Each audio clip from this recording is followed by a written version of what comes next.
On a personal level, and I started with a personal level, so I'll end with a personal level, Du Bois, I think, is always an example to me of a tremendous intellectual who thinks, has a broad vision of the world. By the end of the 1930s, that vision was truly international, global. He helps form the Congress Committee on African Affairs, and he begins to agitate for the liberation of the colonies of Africa and Asia.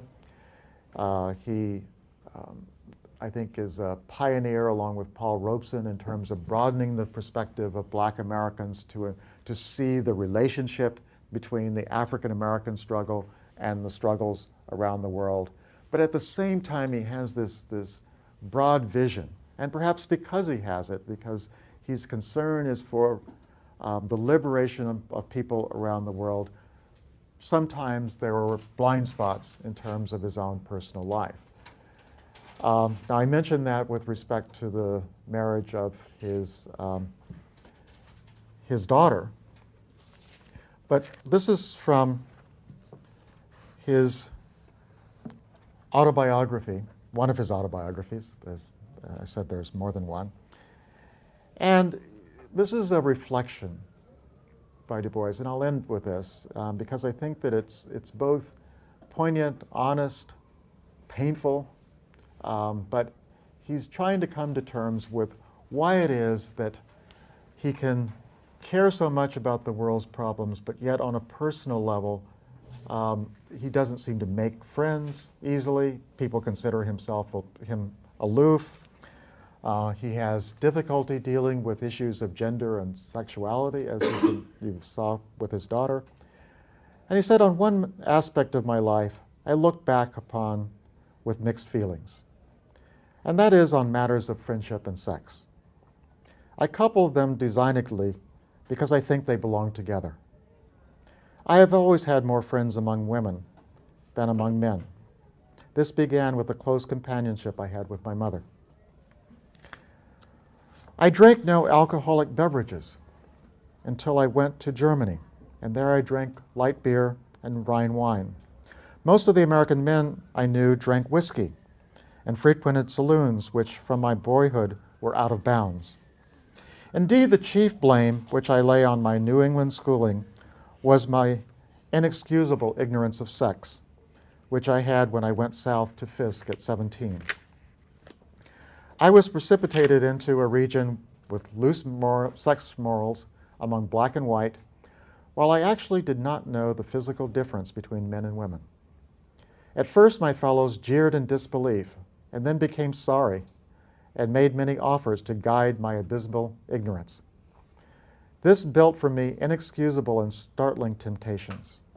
I began to turn one of the most beautiful of Earth's experiences into a thing of temptation and horror. I fought and feared amid what should have been a climax of true living. I avoided women about whom anyone gossiped, and as I tried to solve the contradiction of virginity and motherhood, I was inevitably faced with the other contradiction of prostitution and adultery. In my hometown, sex was deliberately excluded from talk, and if possible, from thought. In public schools, there were no sexual indulgences of which I ever heard. We talked of girls, looked at their legs, and there were rare kissing of the most unsatisfactory sort. We teased about sweethearts, but quite innocently. Then I went away to Fisk, in East Tennessee. I was literally raped by the unhappy wife who was my landlady. From that time through my college course at Harvard and my study in Europe, I went through a desperately recurring fight to keep the sex instinct in control. A brief trial with prostitution in Paris affronted my sense of decency. I lived more or less regularly with a shop girl in Berlin, but felt ashamed.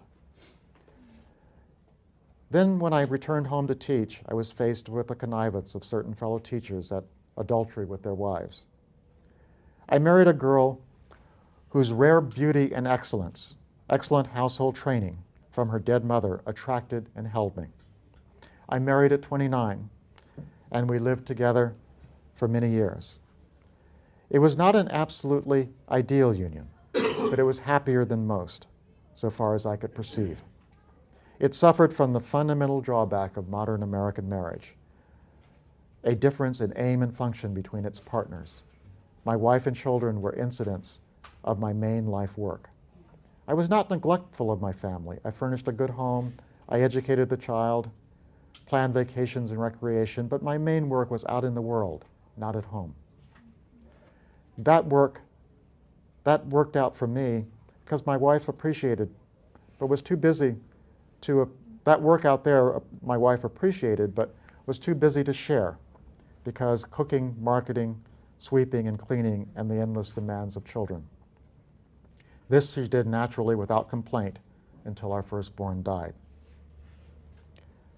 As I wandered across the world to wider and higher goals, I sensed two complaints against the pairing of the sexes in modern life. One, that ties between human beings are usually assumed to be sexual if a man and a woman are concerned. And two, that normal friendships between men and women could not exist without sex being assumed to be the main ingredient.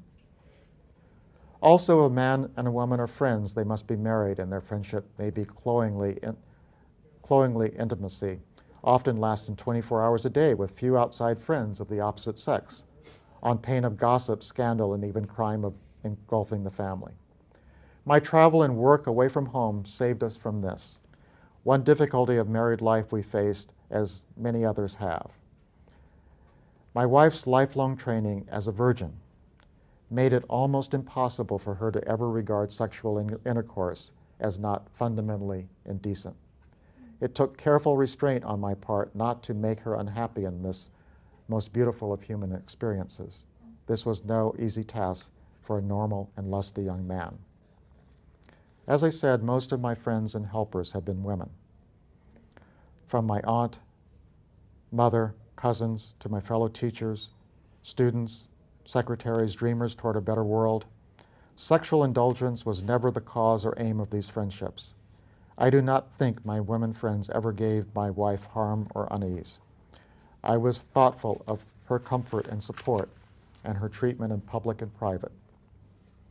My absence from home so much helped in the household drudgery.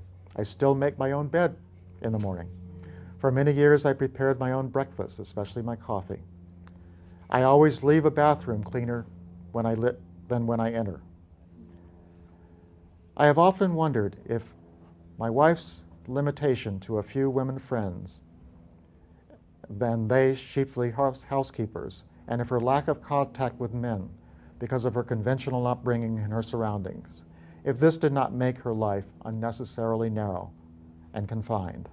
My life, on the other hand, threw me widely with women of brains and great effort to work on the widest scale. I am endlessly grateful for these contacts. See you Tuesday.